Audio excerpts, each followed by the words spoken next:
लाडकी बहीण योजना जी आहे त्यांचं मूल्यमापन आणि त्याचा नक्की काय फायदा होतो याचा नीट अभ्यास पुराव्यादाखल आपल्याकडे कुठेच नाही. पण महिलांना आर्थिकदृष्ट्या सक्षम करायचं असेल तर ती जी कामं करतात ती सक्षम केली पाहिजेत.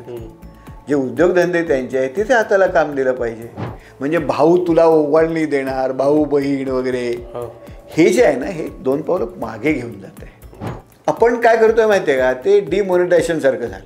म्हणजे डिमॉनिटायझेशन आपण केलं, ते का केलं त्यावेळेला आपण उद्दिष्ट वेगळी सांगितली, मग ती उद्दिष्ट हळूहळू बदलत गेली. की आमच्या अर्थशास्त्रात एक नियम आहे बघ, एक उद्देश एक इन्स्ट्रुमेंट. एक इन्स्ट्रुमेंट अनेक उद्देश नाही गाठू शकत. महिला फक्त लाभार्थी नाही आहे, ती शेतकरी पण आहे, ती गृहिणी पण आहे, ती मराठा किंवा इतर कुठल्या जातीची पण आहे. एकतर DBT हा जिथे फक्त आवश्यक आहेत आणि जिथे पैसे आपल्याला पोचवणं गरजेचंच आहे तिथे आपल्याला पोचवणे. स्वातंत्र्याची 100री पूर्ण केलेला भारत कसा असेल? NH4, समृद्धी आणि शक्तीपीठ, महाराष्ट्राच्या हायवे संस्कृतीचं वास्तव नक्की काय आहे? आर्टिफिशियल इंटेलिजन्स माणसाचा स्पर्धक होणार का? बदलत्या काळाप्रमाणे आपलं खाणंही बदलतंय का? महाराष्ट्राच्या विकासाचा तिढा नेमका काय आहे? अशा असंख्य प्रश्नांची उकल करणारा विविध रिपोर्टाज आणि दिग्गज लेखकांच्या लेखांनी सजलेला व्हायटल कंटेंट नेटवर्कचा फ्युचरिस्टिक दिवाळी अंक द इनसाइट. अंक घरपोच मागवण्यासाठी डिस्क्रिप्शनमध्ये दिलेल्या लिंकवर क्लिक करा. नमस्कार, द पॉलिटिक्समध्ये सगळ्यांचं स्वागत आहे. महाराष्ट्राची विधानसभेची निवडणूक जवळ येऊन ठेपली आहे आणि त्या निमित्ताने एका गोष्टीची जास्त चर्चा होते, ती म्हणजे लाडकी बहीण योजना, म्हणजेच DBT, डायरेक्ट बेनिफिट ट्रान्सफर, थेट हस्तांतरण लाभ. या गोष्टीची जास्त चर्चा होते आणि त्याचे फायदे तोटे काय आहेत, त्याचं राजकारण काय आहे, हे आज आपण समजून घेणार आहोत. माझ्यासोबत आहेत ज्येष्ठ अर्थतज्ञ नीरज हातेकर सर. सर, स्वागत आहे तुमचं.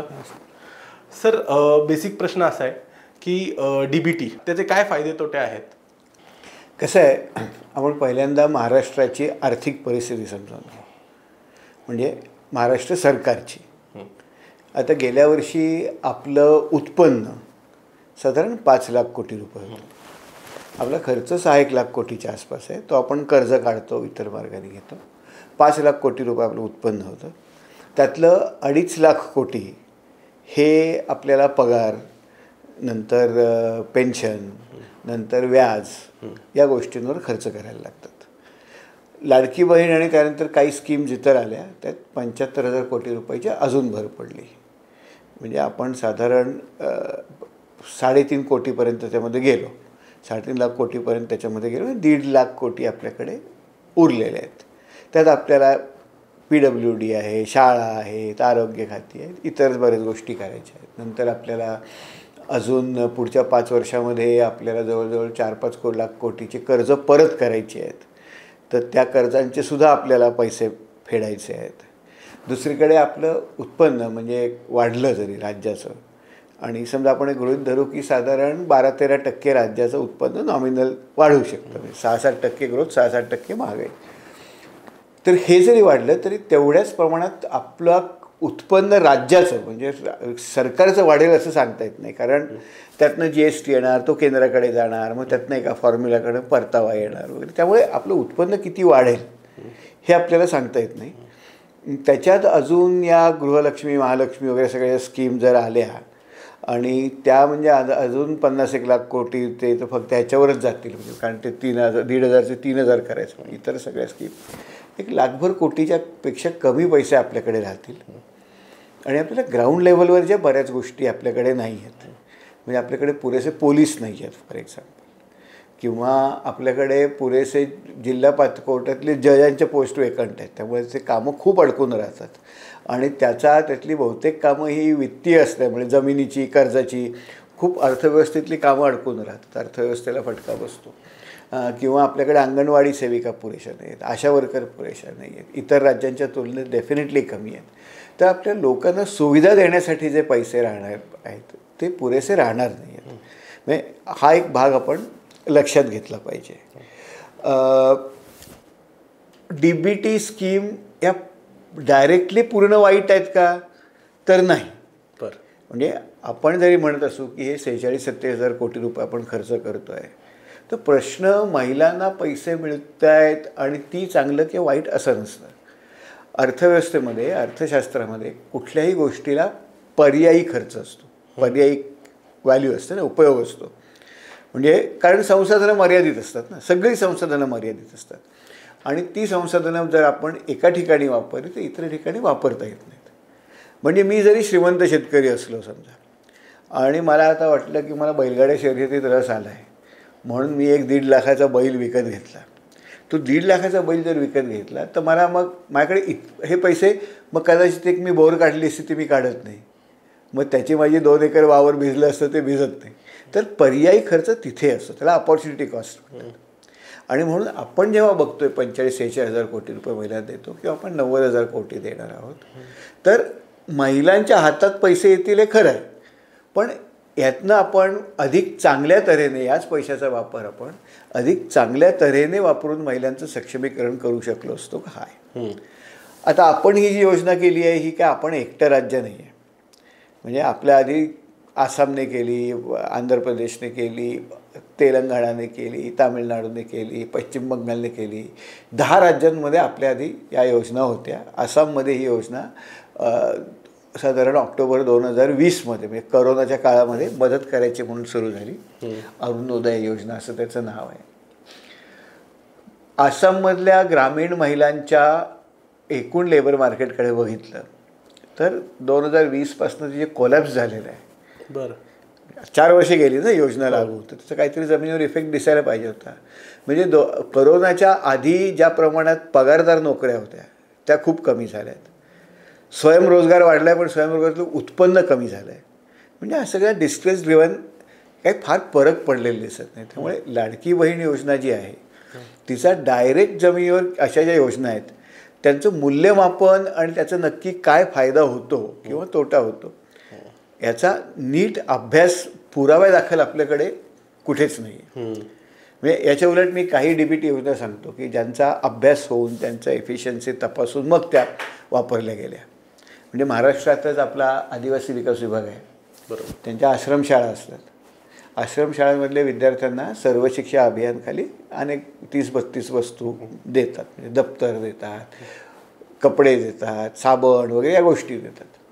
यापूर्वी कंत्राट देऊन व्हायच्या कॉन्ट्रॅक्टर आणि ते गडबड असायची. म्हणजे स्वेटर आपल्याला उन्हाळ्यात मिळायचं, नंतर साबणाचा वगैरे दर्जा चांगला नसायचा. तेव्हा जे सचिव होते आदिवासी विकास विभागाच्या मनीषा वर्मा, त्यांनी ठरवलं की आपण हे कॉन्ट्रॅक्टमध्ये न करता आदिवासी मुलांना शाळा सुरू व्हायच्या आधी पैसे थेट बँकेत द्यायचे. हा जो काय खर्च असेल 4-5 हजार रुपये जे लागतात तर ते त्यांनी दिले आणि आम्हाला सांगितलं की याचं मूल्यमापन करा. मुंबई विद्यापीठात होतं, तर जवळजवळ 10,000 विद्यार्थ्यांचं मूल्यमापन केलं अगदी व्यवस्थित. आणि मग लक्षात आलं की 99% मुलांनी हे पैसे अत्यंत योग्य तऱ्हेने वापरले होते, शासनापेक्षा चांगल्या तऱ्हेने वापरले होते, चांगल्या वस्तू विकत आणल्या होत्या. आणि म्हणजे आता त्यांनी असं विचार केला होता की माझं स्वेटर गेल्या वर्षी आहे ना, आता मला कशाला स्वेटर यावर्षी घालतो. आणि ते पैसे वाचवून मग कोणी शाळेत लायब्ररी केली, कोणी मुलं सहलीला गेली. मग ही यंत्रणा हे चांगलं वापरलं जातं हे झाल्यानंतर मग त्याचं धोरण बनलं. तर मला वाटतं अशा जेव्हा मोठ्या योजना आपण आणतो आणि आपण त्यात काही उद्दिष्ट दिली आहेत, म्हणजे स्त्रियांचं स्वावलंबीकरण, स्त्रियांना सक्षम करणे, स्त्रियांमधला ॲनिमिया दूर करणे असंही त्यात त्यांनी दिलं आहे, लेबर फोर्स पार्टिशन रेट वाढवणे. तर हे करताना आपण जर कदाचित एक छोटा पायलट करून बघितला असता आणि मग त्याचा काय परिणाम होतो, ती कशा तऱ्हेने सुधारता येईल योजना. आता आपण कसं केलं आहे की आता आपण ही म्हणजे डायरेक्टली लोकसभा निवडणुकीच्या पार्श्वच्या रिझल्ट्स नंतर आणलेली आहे. आणि ती आणल्यानंतर जी राजकीय श्रेयवादाची लढाई दिसते आहे, म्हणजे ती मुख्यमंत्र्यांची लाडकी बहीण योजना आहे का माझी लाडकी बहीण योजना आहे का नुसती लाडकी बहीण योजना आहे, आणि मग त्याच्यासाठी गुलाबी जॅकेट आणि गुलाबी बस वगैरे हे जे श्रेय घेण्याचं जे लिस्ट आहे ना, आणि त्याच्यानंतर काही जी विधानं येतात त्यातली काही मला पटली नाहीत फारशी. म्हणजे कोल्हापूरमधनं काही विधानं आली वगैरे, तर हे याचं राजकीय श्रेय घेण्यासाठी योजना आणली आहे आणि त्यामुळे ती खूप ढोबळपणे राबवली जाते. त्याचं जे ॲप आहे ते ॲप भरलं की त्यामुळे ती कुणाला मिळते आहे, त्यांना खरंच गरज आहे का. म्हणजे अजितदादांनी स्वतःच सांगितलं की त्यांनी एका महिलेला विचारलं की बाई तुला मिळाली का, ती म्हणली हो मिळाली. म्हटलं तुमच्या घरी शेती आहे का, ती म्हणली आहे. काय करतात, तर ते म्हणले ऊस आहे. तर किती 250 टन ऊस गेला म्हणली ती. तर म्हणजे ती जी योजना एक टार्गेटेड जी योजना पाहिजे तिचे अशी ती झाली नाही आहे आणि ती तपासणी कोणी केलेली नाही आहे. तर मग त्यामुळे थोडंसं त्याला एक हा पॉलिटिकल अँगल आहे का असं वाटतं. सर 2-3 प्रश्न पडलेत, एक एक करून विचारतो. तुम्ही आता उल्लेख केला की लाडकी बहिणीचा खर्च बघता इतर ज्या सोयीसुविधा जनतेला द्यायच्यात त्यामध्ये कमी पडतात. त्यावरून असा प्रश्न पडला आहे की आम्ही काही ठिकाणी फिरलो महाराष्ट्रात, पश्चिम महाराष्ट्रात फिरलो, मराठवाड्यात फिरलो, विदर्भात फिरलो, तर अनेक महिलांना प्रश्न विचारले की तुम्ही या 1500 रुपयांचा काय करता. तर त्यांनी मोस्टली असं सांगितलं की आम्ही शाळांसाठी वापरतो, मुलांच्या शिक्षणासाठी वापरतो. तर आपण सोयीसुविधांच्या माध्यमातून लोकांना फायदा देण्यापेक्षा डायरेक्ट थेट पैसे देऊनच लोक आपापले सोयीसुविधा घेतील असं नाही का होत, किंवा असं समर्थन करताना सांगितलं जातं. नाही, पण मग ते करताना आपण हे टार्गेटेड करू शकलो असतो ना.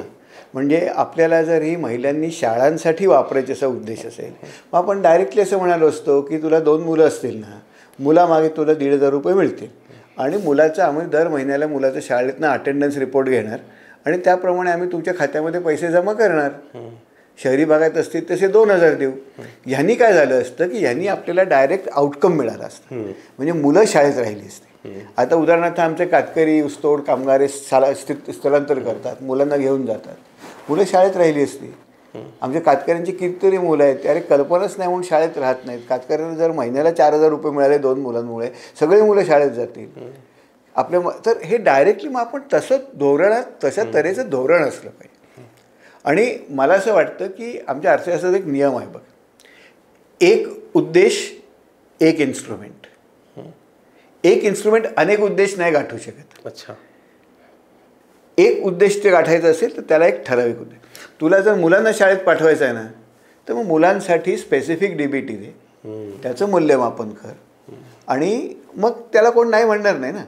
आणि हे आम्ही मानतो आहे. म्हणजे लाडकी बहीण योजनेसारखी जर आपण माझी आई सावित्रीबाई नावाची योजना केली पण स्पेसिफिकली या मुलांचा उद्देश, मुलांचा आज 10% महाराष्ट्रात गळती आहे मुलांची, ही गळती आम्हाला शून्यावर आणायची आहे आणि ह्या गळतीसाठी आम्ही हे करणार आहोत आणि त्याच्याबरोबर ही तपासणी करण्यासाठी आम्ही ही यंत्रणा सोबतीला जोडलेली आहे.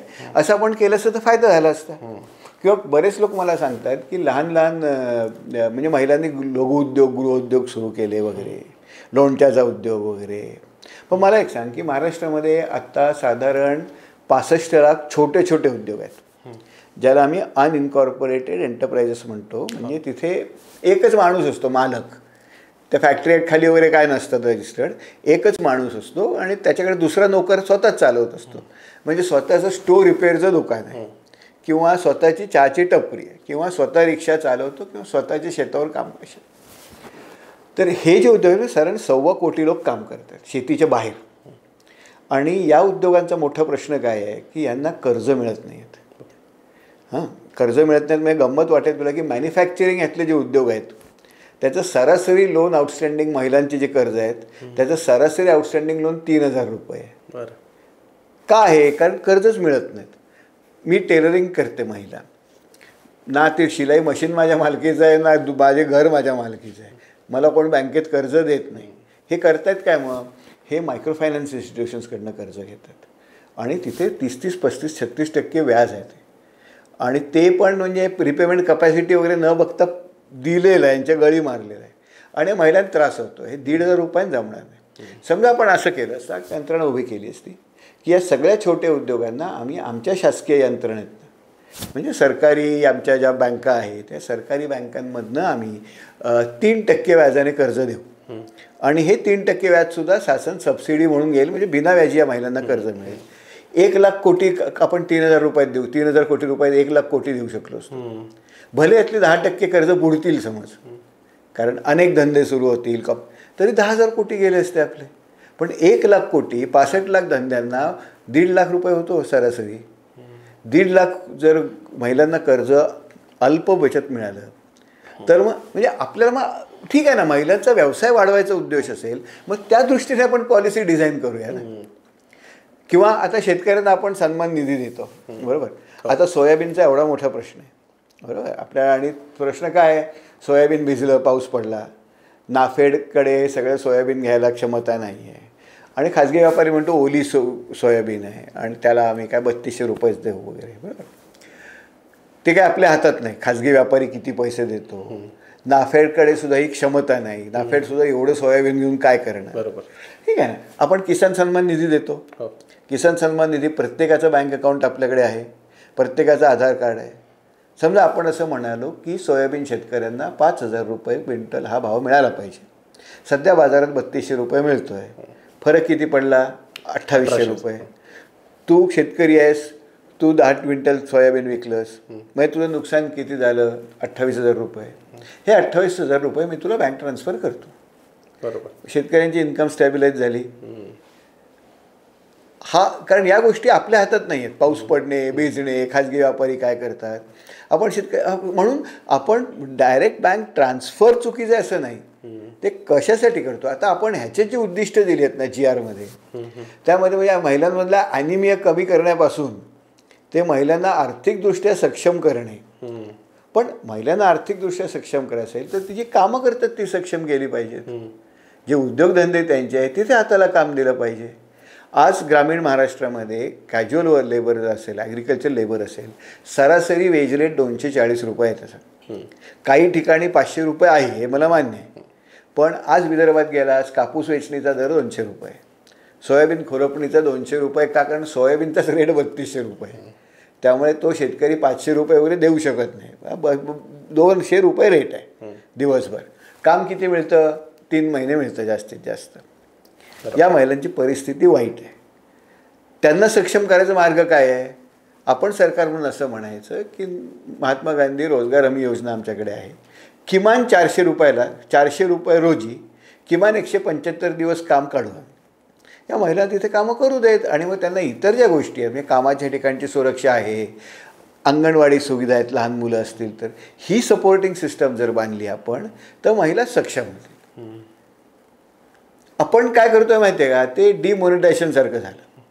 म्हणजे डिमॉनिटायझेशन आपण केलं, ते का केलं? त्यावेळेला आपण उद्दिष्ट वेगळी सांगितली, मग ती उद्दिष्ट हळूहळू बदलत गेली. ते सगळे पैसे परत आले. नुसताच एक अभ्यास झालेला आहे, त्या अभ्यासाने दाखवलं वर्ल्ड बँकेचा प्राची मिश्रांत केलेला. त्यांनी सांगितलं की अरे डिमॉनिटायझेशन जेव्हा झालं त्याचं GDPवर 2% कमी झाला म्हणून. म्हणजे आपण काहीतरी धोरण करतो, आपल्या उद्दिष्ट हे राजकीयच आहे आणि मग आपण त्याला काहीतरी उद्दिष्ट, मग काहीतरी फायदा होईल ना महिलांना. जर पैसे मी दिले तर काहीतरी करतील त्या बापड्या, काहीतरी पोराला खायला. पण ते उद्देश होता का तुमचा? तुमचे उद्दिष्ट तरी स्पष्ट पाहिजेत ना आपण जर पैसे वापरत असू तर.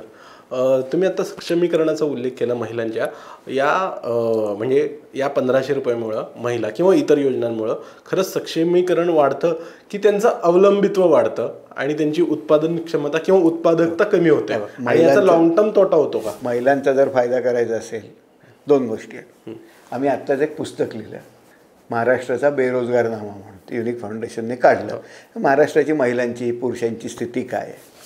तर शहरी भागामध्ये एकूण 100 महिला असतील तर त्यातल्या फक्त 28 महिलाच काम करतायत किंवा काम शोधत आहेत. बाकी 72% महिला घरी आहेत. पण त्या घरी आहेत त्या नुसत्या बसून आहेत का? तर नाही. आपलाच एक टाईम यूज सर्वे असतो. तर टाईम यूज सर्वे काय करतो? सर्वे करतो की घरातली व्यक्ती दिवसभरात 1-1 मिनिट कसा वापरते. तर ज्या गोष्टी महत्त्वाच्या आहेत, ज्यांना आर्थिक मूल्य आहे पण आपण मोजत नाही कारण त्या बाजारात विकल्या जात नाहीत. लहान मुलांची काळजी घेणे, म्हाताऱ्यांची काळजी घेणे, घराची साफसफाई करणे, ही जी क्रिटिकल कामं ज्याला मी केअर वर्क म्हणतो, केअर वर्क आणि इतर अनपेड ॲक्टिव्हिटी, याच्यामध्ये महिला दिवसाला साधारण 7 ते 8 तास महिलांचे जातात आणि पुरुषांचे खूप कमी जातात. याचा परिणाम काय होतो की त्यात एक कॅटेगरी आहे सेल्फ मेंटेनन्स, सेल्फ केअर वगैरे. म्हणजे झोपायला किती वेळ मिळतो, बेसिक आरोग्याला किती वेळ मिळतो, काही शिकायचं असेल तर महिलांना पुरुषांच्या जवळजवळ 25% कमी वेळ मिळतो. महिलांना पुरेसा वेळ मिळत नाही आहे. मग महिलांचं सक्षमीकरण करायचं असेल तर काय करायचं की एकतर ही जी सगळी हे जी कामं आहेत ना महिलांची, ही जी केअर वर्क आहे ही महिलांनाच करायची असतील तर ती त्यांना अधिक सुलभपणे कमी त्रास होऊन कशी करता येतील. विवर्षं आम्हाला दिसलं बिहारमध्ये, अर्बन बिहारमध्ये आणि UPमध्ये महिलांचा लेबर फोर्स पार्टिसिपेट अत्यंत कमी आहे. गरिबी आहे आणि महिला काम नाही करत का? तर त्या घरची कामं, फर्टिलिटी रेट जास्त आहे, मागासलेपण आहे, मुलं जास्त आहेत, मुलांची काळजी घ्यायला लागते, पब्लिक फॅसिलिटीज, पाळणघरं कुठं नाही आहेत, म्हाताऱ्यांची काळजी घ्यायची असेल तर पब्लिक हेल्थ सिस्टम नाही आहेत. तर ह्या सगळ्या सिस्टम जर आपण आणल्या, सार्वजनिक सुविधा ज्या आहेत, ज्या ही कामं करायला मदत करतात, तर हा एक भाग करणं आपल्याला आवश्यक आहे की जे महिलांच्याच गळ्यात आपण कामं मारलेली आहेत त्यांना अधिक सुलभपणे करणं. दुसरा महत्त्वाचा भाग, महिलांचं आयुष्य खरंच सुखी करायचं असेल तर ही जी कामं आहेत ही घरातली सगळ्यांची कामं आहेत आणि सगळ्यांनी ती वाटून घेतली पाहिजेत. हे लहानपणापासून एम्फसाईज करणं खूप गरजेचं आहे. सिस्टमॅटिकली केलं पाहिजे. म्हणजे केरळमध्ये मी टेक्स्टबुक बघितले, त्यात पहिली दुसऱ्या टेक्स्टबुकात काय दाखवलं असतं, चित्र घराचं दाखवताना वडील भाजी करत असतात, आई गाडी चालवत असते. कारण ती मुलांना लहानपणापासून हे बिंबतं की ही कामं आईचीच नाही आहेत बाबा, ही कामं सगळ्यांची आहेत. आपल्याकडे तसं होत नाही आहे. आणि मला कितीतरी लोक म्हणतात की अरे तू काय म्हणतोस की म्हणजे मुलांचं संगोपन हे महिलांचंच काम आहे वगैरे, पण तसं नाही आहे. मला अनपेड फॅमिली वर्क करणारा एकतर पुरुष दाखवा. त्यामुळे हा जो जेंडर स्टिरिओटायपिंग, म्हणजे किमान आपण असं काही न करता कामा नये की ही परिस्थिती बिघडेल. आणि हे जे लाडकी बहीण हे नॉमेनक्लेचर आहे, महालक्ष्मी हे नॉमेनक्लेचर आहे, म्हणजे भाऊ तुला ओवाळणी देणार, भाऊ बहीण वगैरे, हे जे आहे ना हे 2 पावलं मागे घेऊन जात आहे. गुलाबी रंग, महिलांचा गुलाबी रंग, कारण हे लक्षात घेतलं पाहिजे की सेक्स हा बायोलॉजिकली ठरतो, पण जेंडर हे समाज ठरवतं. तुझा रोल काय आहे, कपडे काय आहेत, रंग कुठला. लहान मुलींनी गुलाबी रंग, मुलांनी पिवळा रंग, कोण ठरवलं? आता अजितदादांसारखा नेता जर गुलाबी जॅकेट घालून हेच परत स्टिरिओटाईप करत असेल की ही महिलांचीच कामं आहेत, तू बहीण आहे, बहिणीचीच कामं कर, तर महिला सुखी होत आहेत का दुःखी होत आहेत? बरं, ग्रामीण भागामध्ये आपण बघितलं तर 40% महिला, काम करणाऱ्यांमध्ये 40% महिला या अनपेड फॅमिली वर्कर आहेत. म्हणजे ज्या करतात त्याला आर्थिक मूल्य असतं पण त्याचे पैसेच मिळत नाही त्यांना. बरोबर. म्हणजे भावाची नोकरी असेल किंवा नवऱ्याचं हॉटेल असेल तिथे मी चहा बनवते, त्याचा रोजगारच मिळत नाही, मोबदलाच मिळत नाही. तर या सगळ्या कामाचं मूल्यमापन झालं पाहिजे. त्यासाठी प्रणाली उभे केल्या पाहिजेत. ते मोजून नंतर म्हटलं पाहिजे की हा महिलांचा रोजगार आहे, हे महिलांचं कॉन्ट्रीब्युशन आहे, हे आपण रिकग्नाईज करू, आपले GDP मध्ये घेऊ, तर महिलांचा सन्मान केल्यासारखं ते होईल.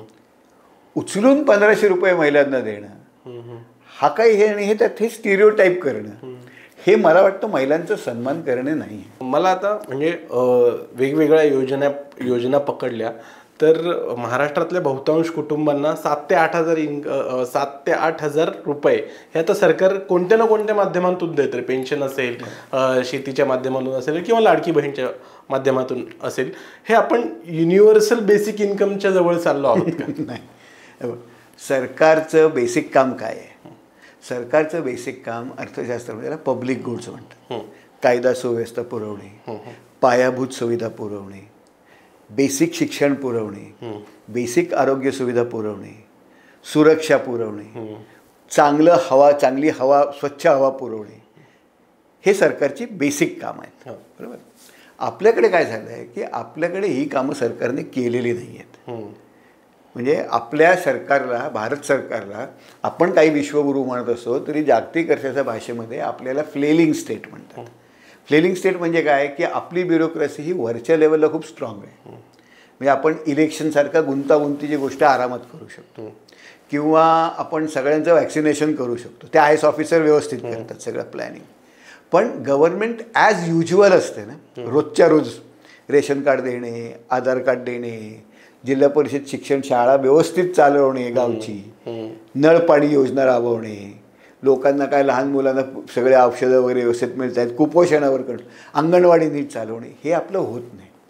आपण जर खाली येत जातो तशी आपली क्षमता संपते आणि हे लोकांना मिळत नाही.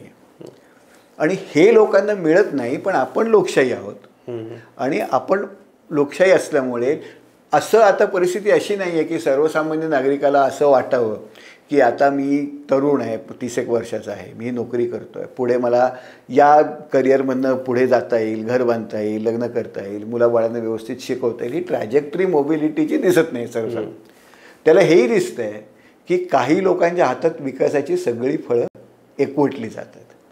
मग ते पॉलिटिशियन असतील, ते सरकारी नोकरदार असतील, म्हणजे आम्हाला बरेच रेस्पॉन्स असे येतात, अहो ते आमदारांचे पगार कमी करा ना. ते लोकांना विषमता दिसते. आणि विषमतेची आता नवीन जी आकडेवारी आली आहे NSSOची, ग्रामीण महाराष्ट्र भारतातलं सर्वात विषम ग्रामीण राज्य आहे. ग्रामीण महाराष्ट्र इतकी विषमता भारतातल्या कुठल्याही राज्यात नाही. हे आम्हीच कॅल्क्युलेट केलं, ते आकडेवारी पण आहे. आणि ग्रामीण दारिद्र्यसुद्धा सरासरीपेक्षा जास्त आहे. आज सरासरी ग्रामीण दारिद्र्य भारतात 25% आहे, बिहारमध्ये 23% आहे, महाराष्ट्रात 24% असं सुरजित बल्ला म्हणतात, मी म्हणत नाही. त्यामुळे ग्रामीण भारतात सर्वसामान्य माणसांना परिस्थिती चांगली दिसत नाही. काही लोक श्रीमंत होताना दिसतात आणि मग त्यांचा जर लोकशाहीमध्ये त्यांची संमती पाहिजे ना, त्याशिवाय सत्तेवर कसं येणार. आणि सत्तेवर येणं खूप आवश्यक आहे, कारण सत्तेवर आल्याशिवाय आपले जे सगळे सोबतची माणसं असतात ती आपल्याबरोबर राहत नाहीत. आणि मग त्यांना जर आपलं टिकवून ठेवायचं राजकीय अर्थ तो नळ चालू राहायला पाहिजे. नळ बंद झाला तर सगळे घागरी घेऊन घरी जातात ना, दुसऱ्या नळावर जातात. त्यामुळे तो नळ चालू ठेवायचा तर सत्तेत राहणं आवश्यक आहे. आणि त्यासाठी या लोकांची संमती खरेदी करणं आवश्यक आहे. म्हणून ही जी मतदानाची म्हणजे ही जी ह्या जे सुरू आहे याचं युनिव्हर्सल बेसिक इन्कमशी काही संबंध नाही. शासनाने जी अपेक्षित आहेत ती कामं जर केली, उत्तम सोयी सुविधा दिल्या, हॉस्पिटल असतील, शाळा असतील, कॉलेज असतील, रोजगाराची हमी असेल, आणि मग आपण एक युनिव्हर्सल बेसिक इन्कम दिलं, कारण टेक्नॉलॉजीमुळे तुमच्या नोकऱ्या जात आहेत वगैरे अशी परिस्थिती असेल तर ते ठीक आहे. पण आता तसं नाही आहे. परिस्थितीच आपण शासनाने जे केलेत ती केलेली नाहीत कामं, आणि मग लोकांचा असंतोष वाढू नये म्हणून आपण त्यांना काहीतरी देतो आहोत. बरोबर.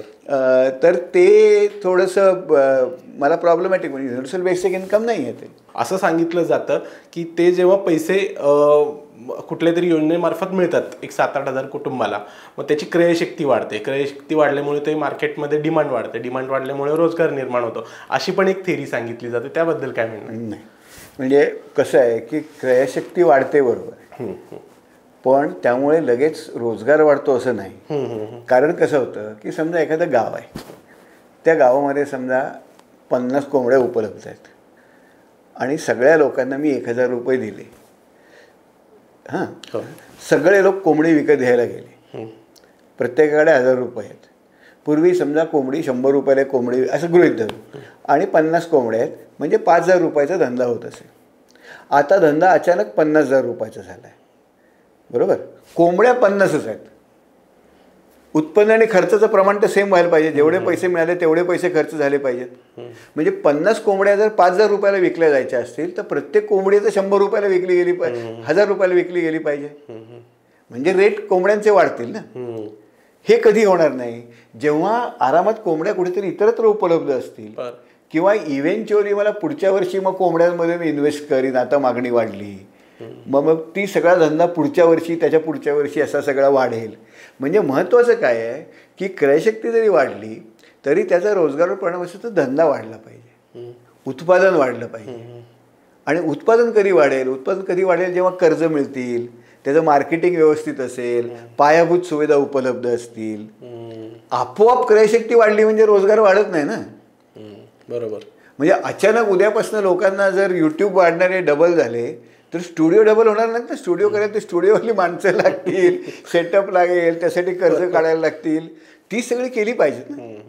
त्यामुळे हे अंधश्रद्धा आहे.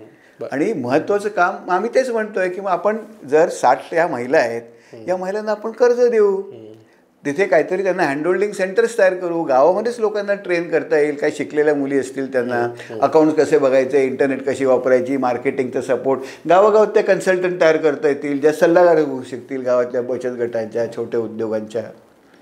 हे वाढू शकेल ना सगळी व्यवस्था. बरोबर. तर अजून एक आम्ही म्हणतोय एक एम्प्लॉयमेंट व्हाउचर म्हणून एक स्कीम पोस्ट करायचा प्रयत्न करतोय. बेरोजगारी आता आहे, आणि बेरोजगारी कुठे आहे तर ग्रॅज्युएट आणि डिप्लोमा मुलांमध्ये बेकारी प्रचंड आहे. 10-12% बेकारी आहे. न शिकले जितकं शिक्षण कमी, जितकं वय जास्त तितकी बेकारी कमी, कारण तो काहीतरी करतो. आपल्या देशामध्ये गरिबी असल्यामुळे बेकारी जास्त नसते, कारण तो काहीतरी चिंचा आवळे तरी आणून विकेल, कारण त्याला डायरेक्ट हाताचा पोटाचा प्रश्न असतो. बेकार कोण असतं? जे कष्टाने शिकलेले असतात, ते नोकरी शोधतात, मिळत नाही वगैरे, असे त्यांना ते होऊ शकतात. हे का होत आहे? कारण स्किल्सचा मिसमॅच आहे. आणि आपला जो कौशल्य विभाग आहे शासनाचा, स्किल्स इतक्या डायनॅमिक असतात की आपण ते वरनं त्याच्याशी यादी बनवू शकत नाही की या स्किलची एवढी मागणी आहे. ते खूप वेगाने बदलत असतं. मग हे सगळं मॅप कसं करायचं, हे जोडायचं कसं? तर आम्ही म्हणतो की आपण एम्प्लॉयमेंट व्हाउचर करूया. म्हणजे काय, मी समजा ग्रॅज्युएट आहे, मला तुम्ही 1.5 लाख रुपये किमतीचे व्हाउचर मिळतील 15,000 रुपयाच्या ह्याच्यामध्ये. आणि मग समजा मला एक हॉटेल काढायचं माझ्या गावामध्ये. वाटतं आपल्या गावामध्ये मिसळीचं हॉटेल चांगलं चालेल, मी पण मिसळपाव वगैरे घरी चांगला बनवतो, मला वाटतं मी विकू शकतो. मी कधी हा धंदा केला नाही, माहीत नाही त्याचं. गावात एक मिसळीचं हॉटेल आहे, तिथे मी जातो आणि म्हणतो की मी तुझ्याकडे 6 महिने मॅनेजर म्हणून काम करतो. तो माणूस काय मला पगार बिगार देणार नाही. तू म्हणतोस देऊ नकोस, माझ्याकडे माझं एम्प्लॉयमेंट व्हाउचर आहे, जिल्ह्यात एक केंद्र आहे, तिथे काही कागदपत्र वगैरे बेसिक आपल्याला मॉनिटर, तिथे मी सबमिट केलं आणि काही बेसिक चेक झाले, मला महिन्यात 15,000 रुपये मिळतील. मी ते काम शिकून घेऊ शकेन. मला वाटलं हा मला नीट शिकवत नाही, मी दुसऱ्याकडे जाईन. मला वाटतं अरे मिसळचा धंदा चालणार नाही, मग मी वडापावचं शिकायला जाईन, काहीतरी करीन ना मी. आणि यातनं रोजगार लोकांना, मुलांना स्वतःचं काम शोधता येईल, त्यासाठी येणारे स्किल तयार होतील. आणि आपण जर व्यवस्थित मॅनेज केलं, आपल्याला दिसेल की अरे कुठल्या तऱ्हेच्या मागण्या आहेत, कुठल्या तऱ्हेचे स्किल्स आहेत, मग कुठे आपल्याला हँडहोल्डिंग करायला पाहिजे शासन म्हणून, कुठे कर्ज द्यायला पाहिजे, काय त्याला सपोर्ट पाहिजे, हे सगळं आपण व्यवस्थित मॅनेज करू शकू. आणि ह्याला किती काय खर्च येणार नाही. म्हणजे ह्याला 1 लाख मुलांना 1,500 कोटी खर्च येईल, 5 लाख मुलांना 7,500 रुपये कोटी खर्च येईल.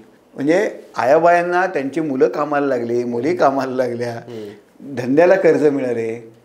छोटे मोठे आम्ही उद्योग करतो, त्याला 1.5 लाख रुपये कर्ज मला मिळू शकतं आहे, त्याला मला मार्गदर्शन मिळतं आहे. तर हे सगळ्यात किती खर्च येईल? 10 आणि 3 ते 10, ते बुडले 10% म्हटलं, 13,000, इथे 7,500, 20-25 कोटी रुपयामध्ये आपण हा सगळं इम्पॅक्ट आणू शकू.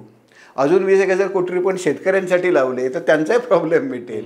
म्हणजे या पैशामध्ये आपण अधिक चांगल्या तऱ्हेने नियोजन केलं असतं तर, म्हणजे फक्त लोकांकडे मतदार न बघता नागरिक म्हणून जर बघितलं तर आपण हे सगळं करू शकलो असतो. आणि त्यामुळे मला वाटतं ते बघणं आवश्यक आहे. तसं आता एक असं गृहीतक धरलं जाते की आता 1,500 रुपये खात्यात महिलांच्या पडतात, त्यामुळे महिलांमध्ये पण चर्चा होते, पॉलिटिकल चर्चा होते, या माणसाने मला दिलेत आता मतदान केलं पाहिजे. किंवा राजकारणी पण गृहीत धरतात की आता महिलांना 1,500 रुपये दिल्यावर महिला पण मतदान करतील, आपल्या असं ढळ असते. ज्या लोकांच्या खात्यात हे पैसे येत आहेत त्यांनी मतदार म्हणून काय विचार करायला पाहिजे? मला वाटतं एकतर मतदार म्हणून महिला असा डायरेक्ट विचार करत नाही. महिला फक्त लाभार्थी नाही आहे, ती शेतकरी पण आहे, ती गृहिणी पण आहे, ती मराठा किंवा इतर कुठल्या जातीची पण आहे, तिच्याही कुटुंबाचे काही पॉलिटिकल ॲफिलिएशन पूर्वीपासून आहेत, होय की नाही. म्हणजे उदाहरणार्थ आता हे बटेंगे कटेंगे जे नॅरेटिव्ह चालू आहे, मुस्लिम महिलांना 1,500 रुपये जरी मिळाले तरी ते मत देतील का भाजपला? किंवा उद्या जरांगे पाटलांनी सांगितलं हा कॅन्डिडेट पाडा तर देतील का? किंवा काही महिला असेही विचारत आहेत की अरे आपण त्याच वेळेला गोडे तेलावर इम्पोर्ट ड्युटी लावली, बरोबर, गोडे तेल महाग झालं, हेही महिला बघतात ना. त्यामुळे लगेच काय महिला पैसे देतील असं नाही, काही देतील लॉयल्टीमधनं की आपल्याला ह्यांनी पैसे दिले बुवा ह्यांना द्यावे वगैरे, पण त्याचं प्रमाण मर्यादित असेल. मला वाटतं सर्वसाधारण मतदार एक ब्रॉडर विचार करतातच करतात की हे पैसे आणलेत कुठनं, हे आपलेच पैसे आहेत, हे लोकांना कळतं. आणि आपल्याला काय पाहिजे, म्हणजे किती लोक बोलतात ना बेरोजगारीवर बोला.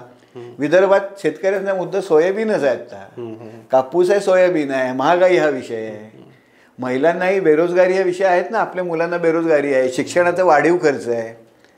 तर या सगळ्या गोष्टी लोक बघतात. आणि मला वाटतं राजकारण्यांनी सुद्धा या मुद्द्यांवर जर जास्त भर दिला की हे मुद्दे जर आपण घेऊन चाललो आणि ह्यांच्यावर कामं केली विशेषतः तर बराचसा फायदा होईल.